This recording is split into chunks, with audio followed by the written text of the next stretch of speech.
Om Swastiastu, salam guru penggerak, salam bahagia untuk kita semua. Saya Iputu Hardikna, calon guru penggerak Angkatan 11 Kabupaten Kelungkung. Di video kali ini saya akan memaparkan tugas koneksi antar materi modul 3.1, pengambilan keputusan berbasis nilai-nilai kebajikan sebagai pemimpin. Adapun tujuan pembelajaran khusus tugas dari modul ini yaitu 1. CGP membuat kesimpulan, sintesis, dari keseluruhan materi yang didapat, dengan beraneka cara dan media. 2. CGP dapat melakukan refleksi bersama fasilitator untuk mengambil makna dari pengalaman belajar dan mengadakan metakognisi terhadap proses pengambilan keputusan yang telah mereka lalui dan menggunakan pemahaman barunya untuk memperbaiki proses pengambilan keputusan yang dilakukannya. Kegiatan pemantik, mengajarkan anak menghitung itu baik, namun mengajarkan mereka apa yang berharga utama adalah yang terbaik. Teaching kids to count is fine, but teaching them what counts is best. Bob Talbert. Dari kutipan di atas, pernyataan Bob Talbert menekankan aspek pendidikan yang lebih dalam, selain memberikan keterampilan akademis untuk menumbuhkan nilai-nilai dan memahami apa yang benar-benar penting dalam hidup. Dalam praktiknya, mengajarkan anak-anak apa yang penting melibatkan integrasi nilai-nilai seperti kebaikan, kejujuran, empati, dan tanggung jawab ke dalam pembelajaran sehari-hari. Selain itu, mendiskusikan skenario kehidupan nyata dan dilema etika dapat membantu anak-anak menerapkan nilai-nilai ini dalam situasi yang rumit, memastikan bahwa mereka tidak hanya mengetahui apa yang benar tetapi juga merasa berdaya untuk bertindak sesuai dengan itu. Dengan berfokus pada pengajaran apa yang penting, orang tua dan pendidik dapat membantu anak-anak berkembang menjadi orang dewasa yang bijaksana, penuh kasih sayang, dan bertanggung jawab dalam proses pembelajaran yang dipelajari saat ini. Kutipan ini sangat relevan.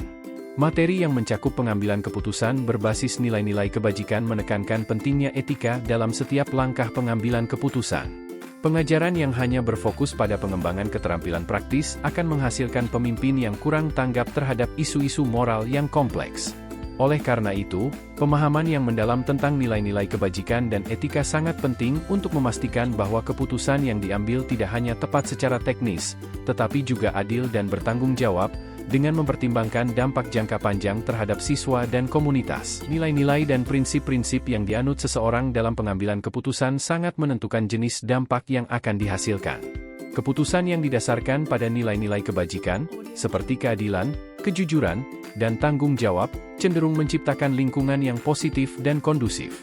Dalam konteks pendidikan, ini sangat penting karena keputusan yang diambil oleh guru atau pemimpin sekolah tidak hanya mempengaruhi individu yang terlibat langsung tetapi juga seluruh komunitas sekolah.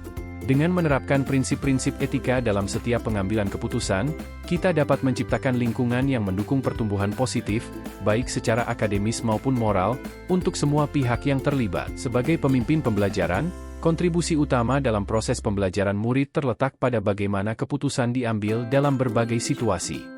Keputusan yang diambil dengan bijaksana dan berdasarkan nilai-nilai kebajikan tidak hanya memberikan solusi terhadap masalah yang dihadapi, tetapi juga berfungsi sebagai contoh nyata bagi murid-murid. Dengan kata lain, setiap keputusan yang diambil oleh seorang pemimpin pembelajaran adalah peluang untuk mendidik murid tentang pentingnya integritas, keadilan, dan tanggung jawab. Ini tidak hanya memperkaya proses pembelajaran tetapi juga membentuk karakter murid, membantu mereka untuk menjadi individu yang lebih dewasa dan bertanggung jawab dalam pengambilan keputusan mereka sendiri di masa depan. Education is the art of making man ethical. Pendidikan adalah sebuah seni untuk membuat manusia menjadi berperilaku etis. George Wilhelm Friedrich Hegel. Kutipan ini memperkuat gagasan bahwa pendidikan bukan hanya soal mentransfer pengetahuan atau keterampilan, tetapi juga membentuk karakter yang kuat dan bermoral. Pendidikan harus diarahkan untuk mengembangkan kesadaran etis pada setiap individu, membantu mereka memahami dan menerapkan nilai-nilai kebajikan dalam setiap aspek kehidupan mereka. Ini berarti bahwa setiap proses pengambilan keputusan dalam pendidikan harus didasarkan pada nilai-nilai etis, bukan hanya pada pertimbangan praktis atau teknis. Pendekatan etis menjadi landasan utama dalam proses pengambilan keputusan.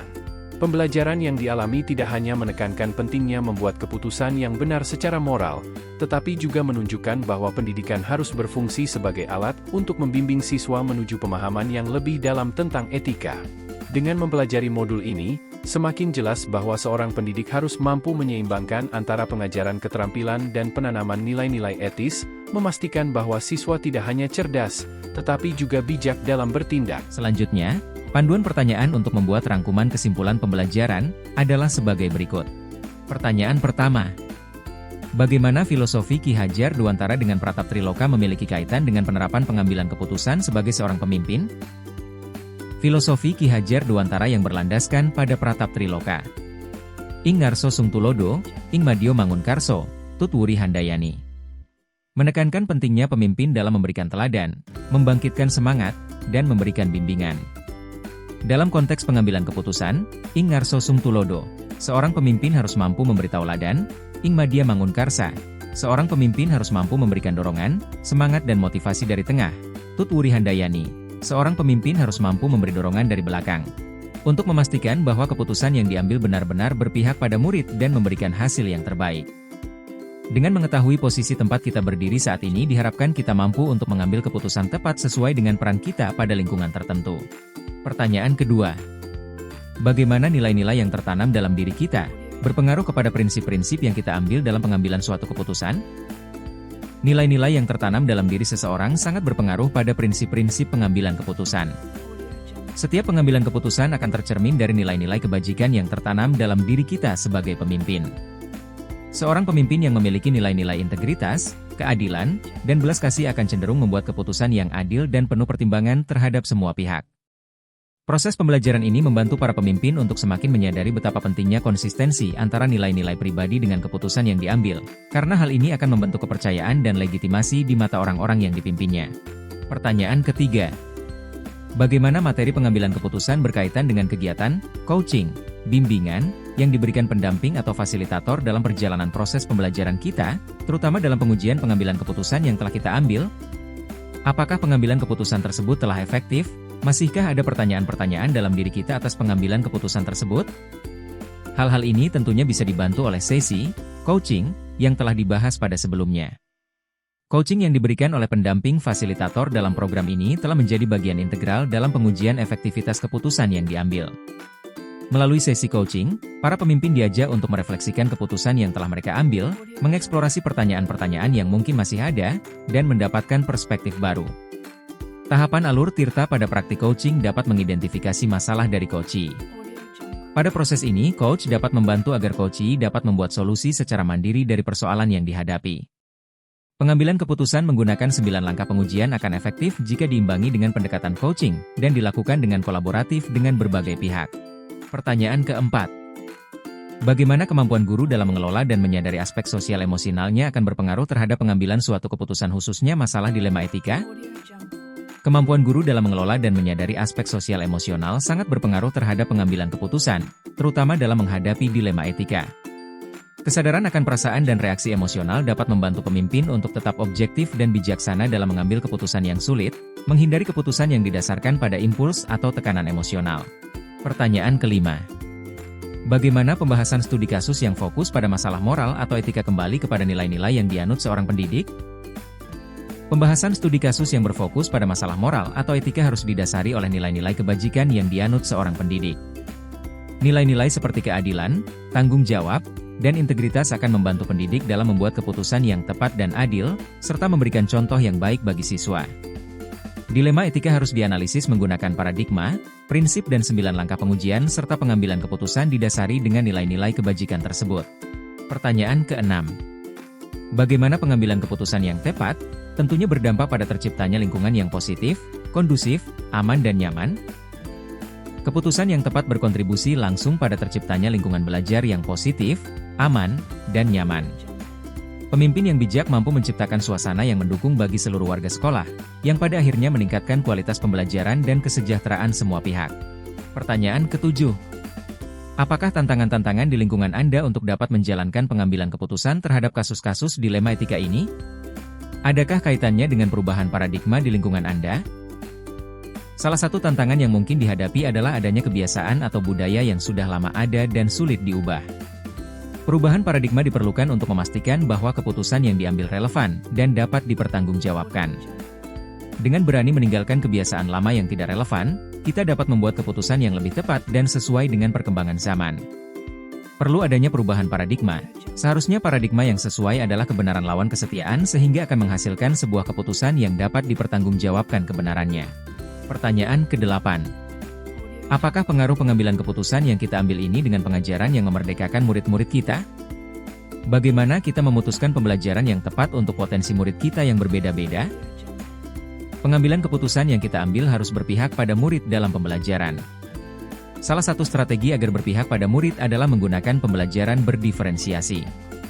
Pembelajaran berdiferensiasi dapat memenuhi kebutuhan belajar murid sesuai dengan kesiapan belajar, minat dan profil belajar murid, sehingga akan tercipta merdeka belajar sesuai dengan potensinya yang berbeda-beda. Pertanyaan ke-9.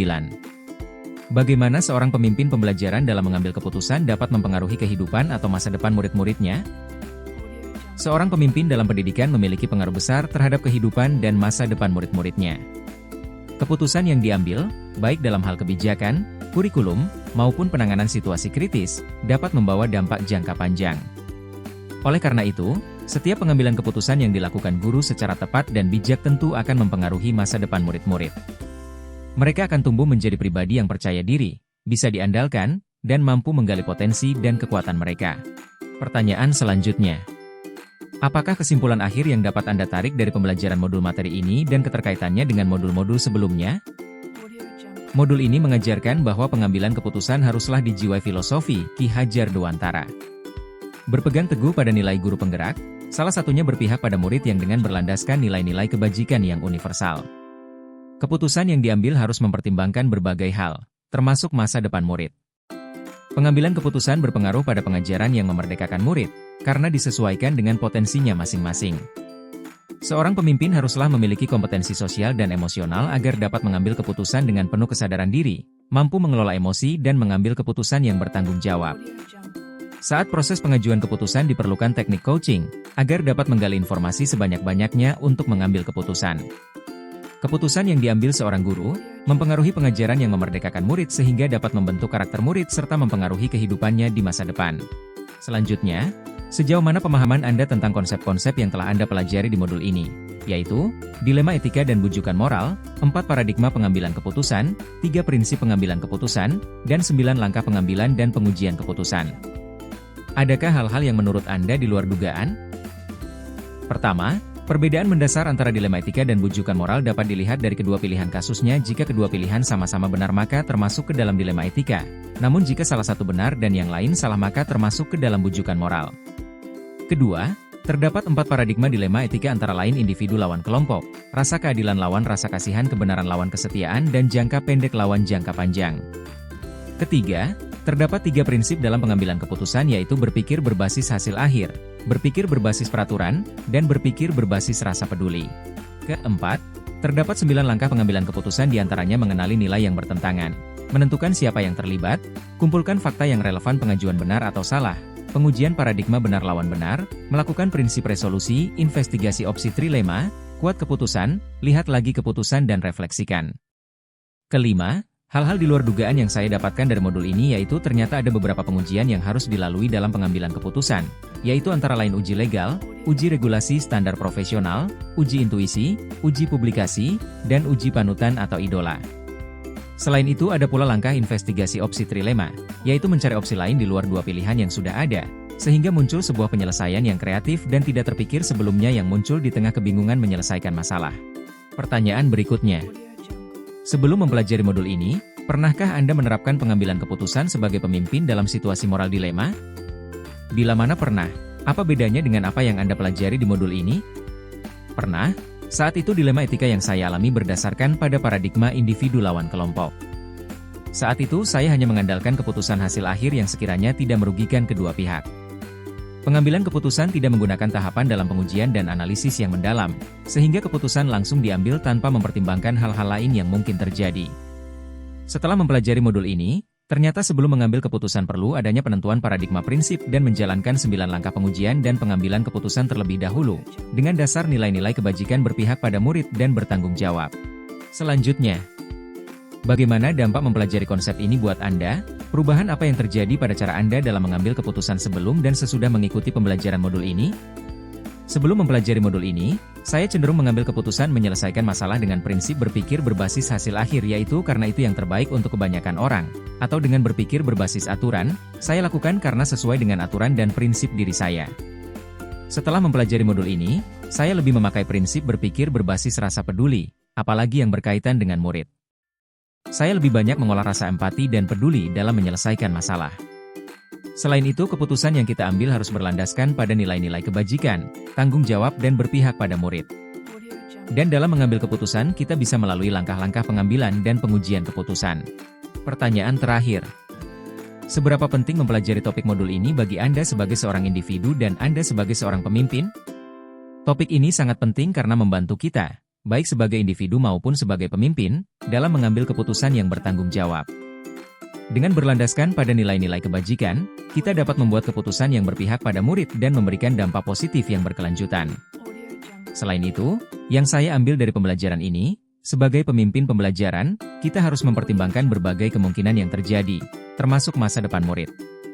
Keputusan harus diambil dengan hati-hati, menggunakan langkah-langkah yang sistematis, disesuaikan dengan paradigma dan prinsip yang tepat. Demikianlah pemaparan video tugas koneksi antar materi modul 3.1 kali ini. Semoga bermanfaat. Saya Iputu Hardikna mengucapkan terima kasih. Salam guru penggerak, salam sehat dan bahagia untuk kita semua. Om Santi, Santi, Santi, Om.